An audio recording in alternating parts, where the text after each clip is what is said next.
après les études de statistique à l'Université libre de Bruxelles et au Centre de traduction littéraire de Bruxelles, se consacre à la traduction littéraire et en 2015, il traduit Le couloir blanc de Chodasiewicz dont on va parler aussi aujourd'hui. Je présente Hélène Henry, traductrice littéraire et théâtrale, apporteuse de textes, essayiste, couronnée de bien sûr, universitaire, enseignante, chercheur honoraire de l'Université Paris-Sorbonne 4. En fait, si j'oublie quelque chose, vous pouvez combler les lacunes, j'espère, parce que ce sont des parcours immenses. Je crois qu'on peut déjà faire des colloques consacrés à des traductions de chaque participant.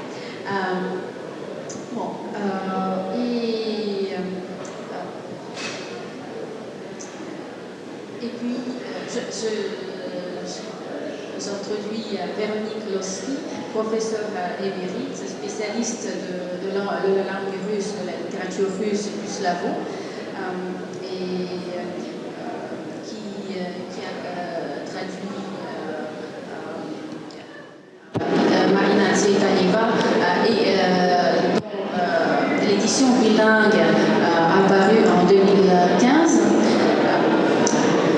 chez l'édition CIRT. Et aussi, bien sûr, Véronique est organisatrice de maintes colloques consacrés à la littérature russe et la littérature russe de l'immigration, la poésie moderne. Voilà. Bon, comme je suis entourée, et il faut que moi je dise qui je suis Ekaterina Belavina, traductrice dans le sens inverse du français vers le russe, de la poésie française. Comme je suis entourée de traducteurs, je ne peux pas m'empêcher de poser cette question: comment vous trouvez l'auteur à traduire? Ou c'est l'auteur qui vous trouve? Comment ça se passe, ce miracle de trouver un texte que vous voulez partager avec le lecteur français?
J'ai eu envie d'approfondir cette rencontre avec cet auteur qui m'avait paru peu singulier.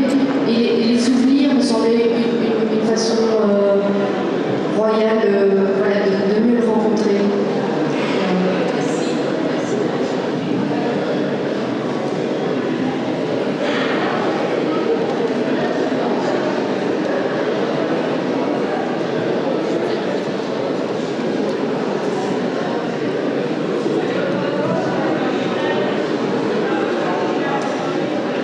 Est-ce que j'ai commencé à traduire Brodsky? Comment est-ce que ça s'est fait? Pour moi, c'était probablement naturel, puisque j'ai fait mes études à Leningrad, que j'ai immédiatement été en prise sur toute la poésie de Saint-Pétersbourg, mais il fallait l'occasion. Il fallait l'occasion, et l'occasion m'a été apportée par Efi Mitkin, d'une part, qui m'a proposé pour le premier volume de poèmes de Brodsky paru en France chez Gallimard et qui est préfacé par Michel Couturier, qui est là, m'a proposé de traduire 2 poèmes. Voilà. Et en même temps, l'Encyclopédie Universaliste cherchait désespérément quelqu'un qui puisse écrire un petit article sur Brodsky. Alors je me suis précipitée chez Véronique Schitz, qui avait toutes sortes de textes de et sur Brodsky. J'ai travaillé, j'ai produit mon texte, et c'est comme ça que j'ai pu pour la première fois traduire Brodsky. La deuxième fois est venue très naturellement. Brodsky avait déjà le prix Nobel. Gallimard faisait un 2e volume qui s'est intitulé Vertune et qui est paru en 1993. Et là, nous avons été 3 traducteurs très différents, Véronique Schitz, André Markovitz et moi, à produire ce volume. Voilà, c'est une histoire toute simple. Merci beaucoup. Et vous, Véronique, pour Marina Tsvetaeva, je crois que la traduction, c'est un moment d'intimité avec l'auteur, la possibilité de se prendre, de vivre dans la langue le même que l'auteur au moment de la création. Et c'est pour ça que je m'intéresse au moment du début de la traduction. En ce qui concerne Tsvetaeva, c'est une histoire un peu bizarre parce que j'ai commencé par introduire Tsvetaeva en France avec un groupe de traducteurs pour la prose, et je m'interdisais toujours de traduire la poésie de Tsvetaeva parce que je trouvais que c'était trop difficile. Et à un certain moment, je me suis rendu compte que dans le public français, il y avait une sorte de déviation de Tsvetaeva qui était un grand prosateur, une femme écrivain très intéressante, dont la prose était particulière, etc. Et j'ai été un petit peu vexée pour Tsvetaeva, qui est quand même un grand poète. Je m'interdisais toujours de traduire la poésie jusqu'au jour où un ami m'a dit, j'avais traduit quelque chose à la va-vite, et cet ami m'a dit, pour la première fois, j'ai entendu Tsvetaeva, la voix de Tsvetaeva en français. Alors abandonnez tout votre travail et traduisez. C'est un peu ce que j'ai fait sur le tard, parce que j'ai pris à bras le corps toute la poésie lyrique de Tsvetaeva, et maintenant que j'ai fait publier les 2 volumes de poésie lyrique, je me suis attelée à la 3e partie de la poésie de Tsvetaeva, les grands poèmes, et je ne suis pas sortie des difficultés. Merci. Et je passe la parole à Michel. Alors 2 mots simplement sur mes traductions poétiques, et en particulier celle de Pasternak. En fait, c'est par Pasternak que je dois commencer, puisque c'est Pasternak qui m'a amené à la traduction de la poésie. C'est après avoir lu Pasternak qui a été pour moi une véritable révélation. C'est à l'époque, ça fait maintenant combien? C'était en 54.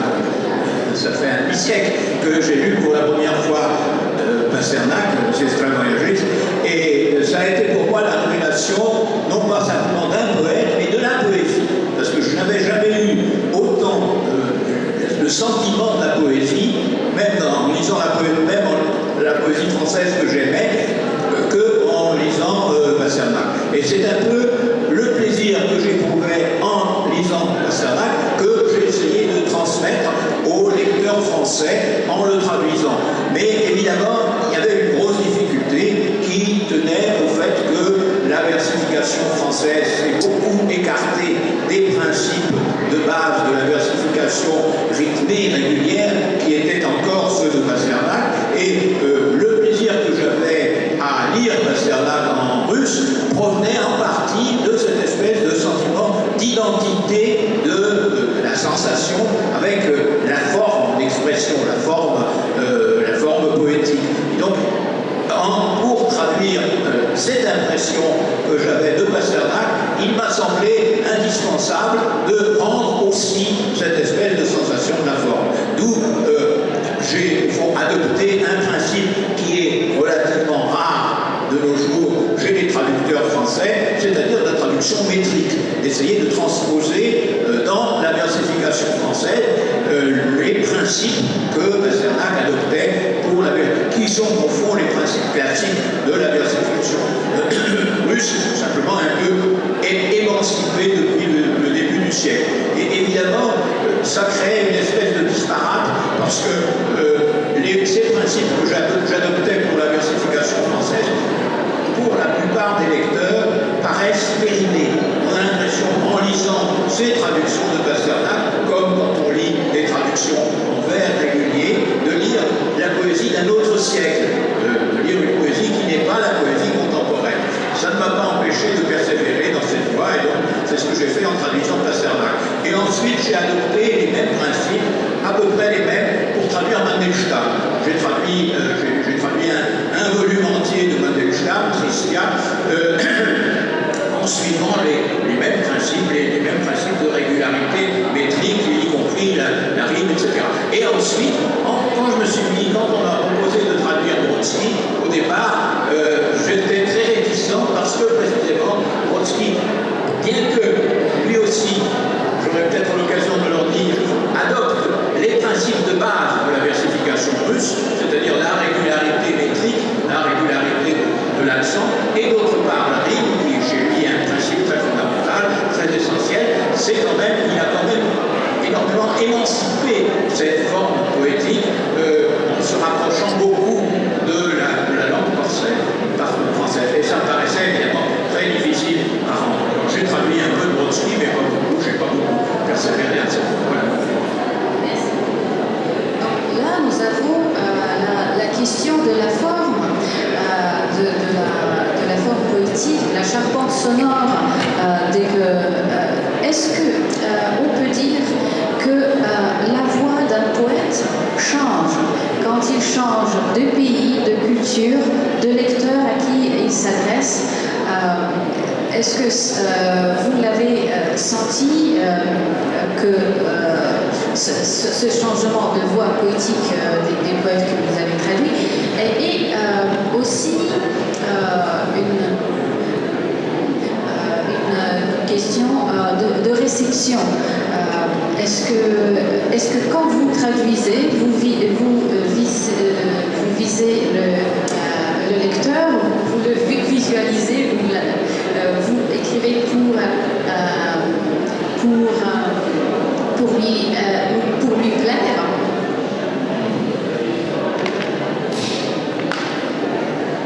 Est-ce qu'il y a eu un changement de ton des poètes qui sont... En fait, nous avons là nous avons dans cette table ronde mis en contact Balmont d'une part et Brodsky d'autre part, qui sont très très éloignés dans le temps. Il y a entre 1886 où Balmont participe à des manifestations d'étudiants il ne peut plus continuer ses études à l'université en Russie. Et il y a un siècle après, Brodsky, en 1987, reçoit le prix Nobel. Donc la situation des poètes est aussi différente par rapport aux lecteurs. Et je voudrais dire, je voudrais vous lire une petite citation. La première vague d'immigration appelait Paris la capitale littéraire russe. Je lis une petite citation d'Адольфа Рюса. Нам совсем не хотелось покидать Париж. Там уже начался зимний сезон, и вечера, и литературные собрания следовали один за другим. В те довоенные года литературная жизнь кипела и бурлила в Париже. Туда съехались почти все большие русские поэты и писатели. И Париж, и Москву в шутку стали называть столицей русской литературы. Уезжать из него нам казалось обидно. Donc Paris était considéré comme la capitale de la littérature russe. Est-ce que vos auteurs se sentaient vraiment à l'aise à Paris et quelle était leur situation dans le pays d'accueil?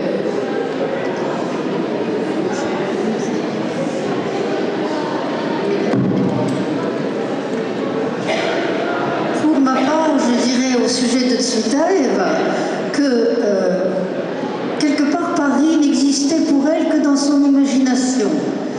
Elle aimait les rues de Paris, elle aimait les arbres, mais la société dans laquelle elle gravitait était quand même une société russe. C'était quand même le ghetto russe. Et parler de Tsvetaev et de la réception de Tsvetaev en France, c'est poser vraiment un dilemme. Il n'y a pas de réception de Tsvetaev en France. La réception de Tsvetaev en France a commencé dans les années 90 du siècle dernier, c'est-à-dire 50 ans après qu'elle soit morte. Autrement dit, Tsvetaev a commencé à être découverte en France seulement par le biais des traductions. Alors que quand elle a quitté la Russie, après la révolution de 1917, elle était déjà un poète connu. Par conséquent, il y a déjà un hiatus avec la France, en ce sens que Tsvetaev ne se sentait pas un poète pour la France. Elle se sentait un poète russe. Et elle n'imaginait même pas, elle pensait évidemment à sa gloire posthume, mais elle n'imaginait pas du tout la réception de Tsvetaev en France. Ce qui est intéressant dans son propre itinéraire, c'est que l'exil a fait mûrir quelque chose qui mûrissait en elle, qui était un certain changement de genre. C'est-à-dire que Tsvetaev, au départ, était un poète lyrique, avec des petites pièces lyriques sur la mort, la vie, l'amour, les grands thèmes lyriques habituels, tandis que lorsqu'elle se trouve à l'étranger, Tsvetaev se plonge dans une autre réalité, d'une toute autre dimension, qui est le grand poème. Et c'est là que pour moi commencent les difficultés de traducteur, parce que le mot russe « poème » ne correspond pas au français « poème ».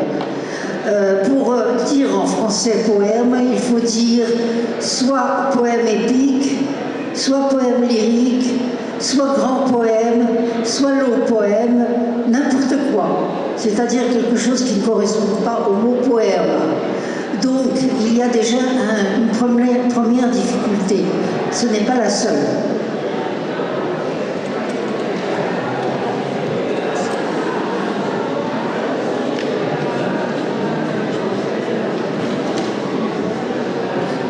Je vais plutôt répondre à la première question qui répond aussi un peu à la deuxième en même temps sur le changement de ton de Kodasievitch, enfin un changement de ton lié à l'exil.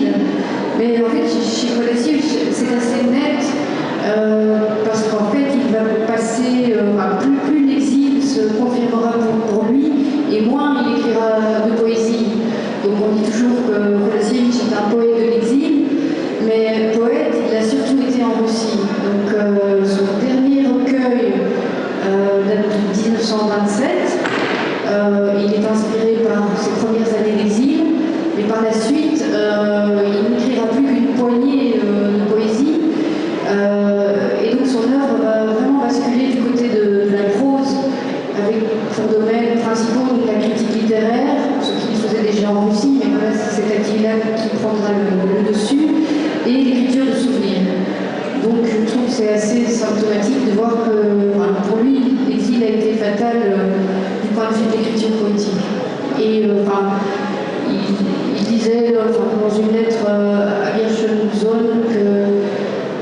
c'était sur une jambe de bois. Donc c'était vraiment un arrachement terrible pour lui, voilà, qui a eu des conséquences sur son écriture. Donc je ne crois pas qu'il était forcément très bien à Paris.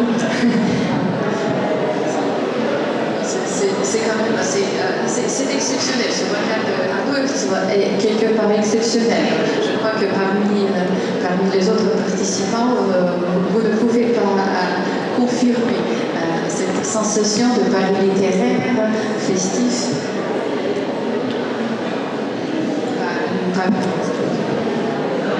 En ce qui concerne Brodsky, bon, c'est vrai que la question Brodsky et Paris, c'est plutôt à Véronique Schiff qui aurait fallu la poser. Brodsky, dans la formation qu'il s'était donnée à lui-même, était tout entier tourné vers le monde anglo-saxon. Hein, c'est quelqu'un qui lisait, qui avait lu plutôt Eliot, qui avait lu Auden, qui lisait Robert Frost, enfin qui lisait les quelques grands poètes du domaine anglo-saxon, et il n'avait du domaine français qu'une connaissance tout à fait secondaire. Alors certes, il venait à Paris, il y a quelques poèmes, en particulier les Marie Stuart, qui sont situés au Jardin de Luxembourg, hein, qui sont un grand poème de Brodsky, mais Paris n'est pas essentiel, et en tout cas la tradition littéraire française n'est pas chez lui ni présente ni essentielle. D'ailleurs, on pourrait presque dire que la France, d'une certaine façon, le lui rend bien, puisque, mis à part ces deux volumes parus chez Gallimard, et puis la traduction d'Alta aussi, et bien entendu un gros volume d'essais, Brodsky n'a pas aujourd'hui une réception peut-être à la mesure de l'importance qu'il a dans le domaine russe et qu'il a acquise aussi aux États-Unis. Alors, en ce qui concerne le changement de ton, j'y répondrai peut-être dans une autre intervention, parce que là, il y a des choses à dire. On peut dire que, on dit parfois que la réception d'un poète dépend de l'adoration de la culture du pays d'accueil, et pour Brodsky, c'était la culture américaine qu'il aimait, et c'était bien, ça s'enfilait bien dans le cadre de son œuvre. Et il y a encore une question sur la langue. Quand on écrit à l'exil, c'est la question de la langue maternelle. Est-ce que c'est une aide, c'est une source, ou c'est une source de nostalgie? Quelle est l'image de la langue maternelle dans l'œuvre des poètes de l'exil?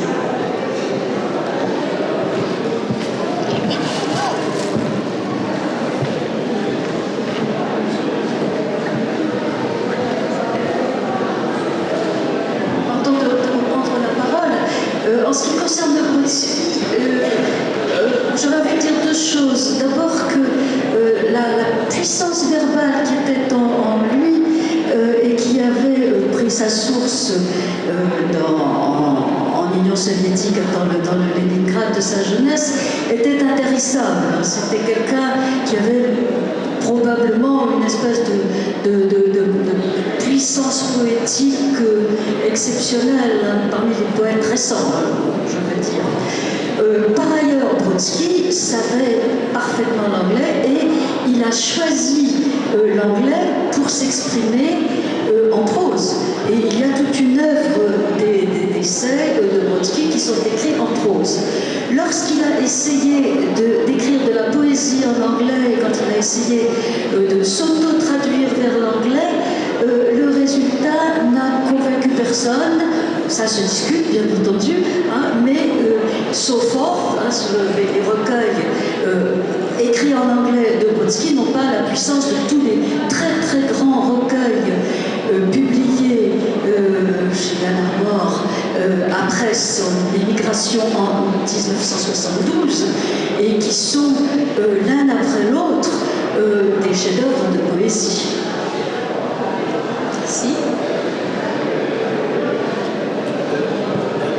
Simplement, je voulais dire, en complément de ce que vient de dire Hélène Henry, qui est tout à fait juste, je voulais dire, effectivement, ce qui frappe quand on lit Brodsky en russe, c'est une espèce de puissance verbale extraordinaire, qui fait qu'il utilise vraiment à son gré et avec énormément de fantaisie des ressources, à la fois des ressources lexicologiques, linguistiques, syntaxiques, imagées en particulier, sans compter évidemment les très nombreuses associations historiques qui apparaissent dans le courant de sa poésie. Mais tout ça par une espèce de flux verbal extraordinaire qui est une des difficultés principales évidemment de sa traduction. C'est une chose qu'on ne peut pas traduire.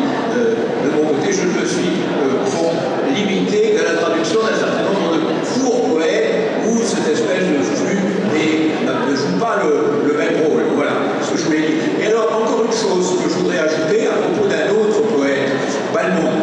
Balmont qui est probablement de tous les poètes qui font partie de cette liste que nous examinons maintenant, celui qui a subi la plus forte influence de la poésie française. Parce qu'à l'époque de l'apothéose de Balmont dans la poésie russe, c'est-à-dire très tôt, en fait, à la charnière du 19e et du 20e siècle, c'est à ce moment-là que Balmont était le plus grand poète russe vivant. C'était celui dont on citait le nom, dont on devait citer le nom d'un poète russe. Et bien à ce moment-là, la poésie française l'a beaucoup marqué, comme tout le mouvement d'ailleurs symbolise des canons russes, et lui en particulier. Il a énormément traduit de poètes français contemporains. Et en revanche, le contraire, évidemment, on a publié récemment en Russie un volume de Balmont et la poésie de langue française, qui est composée de deux parties. La première, ce sont les traductions que Balmont a fait des poètes français et contemporains, qui sont très nombreuses et qui ont beaucoup de qualité. Et dans la deuxième partie du livre, c'est l'inverse. Et les traductions de Balmont en français sont faites pour 90% des cas par des gens qui n'ont pas de nom comme poètes, qui sont uniquement des traducteurs, et ce sont des traductions assez médiocres, enfin qui ne font pas impression quand on les lit. Alors ça, c'est un peu le paradoxe de Balmont, c'est qu'il a été très marqué par la France et la poésie française pendant toute la première partie de sa vie qu'il a passée. C'est vrai qu'il a beaucoup voyagé, il a passé à travers le monde entier, mais enfin, il a passé essentiellement en Russie. Et à ce moment-là, il a été très marqué par la poésie française. Et puis, quand il a émigré, la deuxième partie de sa vie, à partir de 1930 jusqu'en 1942, date de sa mort, il est mort dans les environs de Paris, où il a vécu en France, à ce moment-là, plus rien. Il n'y a plus aucune influence française dans sa poésie. C'est vrai qu'à cette époque-là, il est aussi absent de l'horizon de la poésie russe. On ne le lit plus, on l'a beaucoup lu jusque vers 1910, enfin jusqu'au moment de la Révolution, avec cet apogée que je disais au moment de la charnière des siècles, et puis depuis on ne le lit plus du tout. Balmont est un poète du passé, en fait. Sur la liste que nous avons devant les yeux, c'est celui qui est le moins vivant aujourd'hui, même en russe, et en particulier évidemment en français. Merci. Merci beaucoup.